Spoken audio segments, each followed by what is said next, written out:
Bonjour à tous, donc à cause du coronavirus, donc petit exercice que je vous avais donné à la maison, donc on va faire la correction de l'exercice numéro 1 sur la loi uniforme. Donc ce sont des rappels du cours. Alors on vous demande déjà dans un premier temps, la variable aléatoire x suit une loi uniforme. Donc retenez, attention, les différentes lois.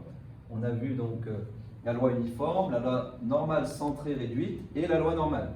Donc là on parle de loi uniforme, qui est défini ici sur l'intervalle 5-15.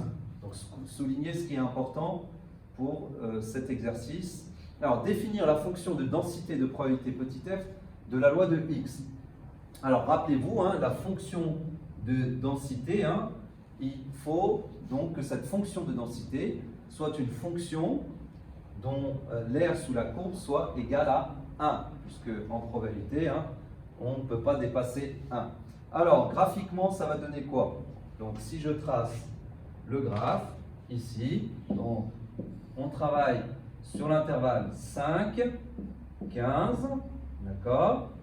Et on veut une aire, donc on sait que f de x va être une fonction ici constante, toujours une fonction constante pour la loi uniforme.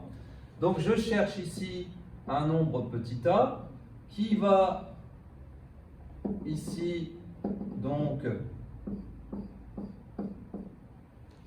lorsqu'il va être multiplié par donc, notre nombre petit a, va être multiplié par 10, puisque je fais la différence de 15 moins 5. D'accord? On travaille sur cet intervalle, donc de 5 pour aller à 15, on a 10 unités. Donc a fois 10 égale à 1. Donc a est égal à 1 dixième. Et bien le petit a, c'est ce qui correspond à ma fonction de densité. Donc f de x égale 1 dixième. Voilà, tout simplement pour cette première question. Toujours quand on vous demande de définir donc une fonction de densité sur un intervalle donné avec la loi uniforme, pensez à faire ce genre de raisonnement. Deuxième petite question, calculer p de x inférieur à 10, p de x inférieur à 13 et p de x compris entre 10 et 13. Alors, on va y aller au fur et à mesure. On va commencer par p de x inférieur à 10. Alors, 10, on va dire 10 est ici. On cherche quand est-ce que notre probabilité est inférieure à 10. Donc, cela correspond ici à l'aire que je viens de mettre, de colorier en rouge, d'assurer en rouge. Donc, on a p de x inférieur à 10, qui va être égal à quoi? Qui va être égal à 10 moins 5 sur notre intervalle complet, 15 moins 5. C'est-à-dire 5 sur 10 égale à 0,5. Voilà. Ensuite, p de x compris inférieur à 13. Pardon. Alors, on va changer de couleur. On va se mettre à 13 ici, d'accord? Et ça va correspondre, maintenant, j'assure en vert toute cette partie. Donc, notre probabilité va correspondre à cette partie assurée. Alors, p de x, je vais l'écrire ici. P de x inférieur à 13, ça va être égal donc à 13 moins 5, d'accord?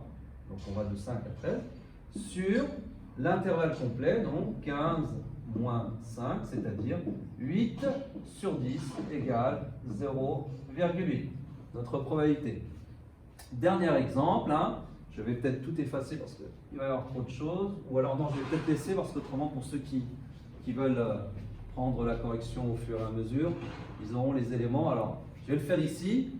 Donc, dernier exemple, p de x compris entre 10 et 13. Alors, cette fois-ci, on s'intéresse à cette partie-là, d'accord, qui est en bleu, d'accord. Donc, p de x compris entre 10 et 13 va correspondre à la partie assurée en bleu. Donc, ici, on va tout simplement faire 13 moins 10 sur notre intervalle, donc 15 moins 5, la longueur de notre intervalle.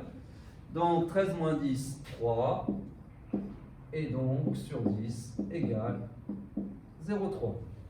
Voilà pour la deuxième question. Troisième question, calculer l'espérance de x.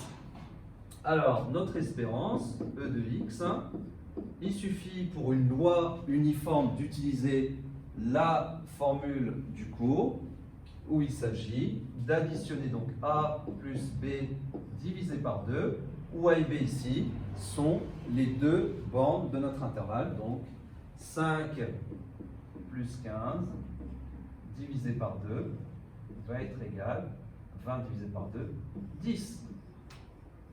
Voilà. Dernière question. Donc, déterminer le nombre petit u tel que P de x inférieur à u soit égal à 0,1. Donc là, c'est, on va dire un petit peu le contraire. On cherche, donc ici on a notre fonction f de x égale 1 dixième, de 5 à 15. Voilà. Et on cherche ici, sur l'axe des abscisses, U, pour lequel notre R ici, que je vais assurer, va être égal à 0,1. De manière assez simple, 0,1 c'est 1 dixième. 1 dixième, d'accord? Et donc, qu'est-ce qui va faire donc 10? Ça va être notre différence entre 15 et 5. Qu'est-ce qui va faire 1 en ayant déjà 5? Donc x moins, ou c'est u qu'on va appeler, pardon. Hop. Comme on l'appelait u, on va reprendre. Donc u moins 5 sur 10 donc u moins 5 doit être égal à 1. Donc on voit que u va être ici égal à 6. Donc P de x inférieur à 6 va être égal à 0,1. Voilà pour ce premier exercice. Je vous enverrai une autre petite vidéo prochainement pour l'exercice numéro 2.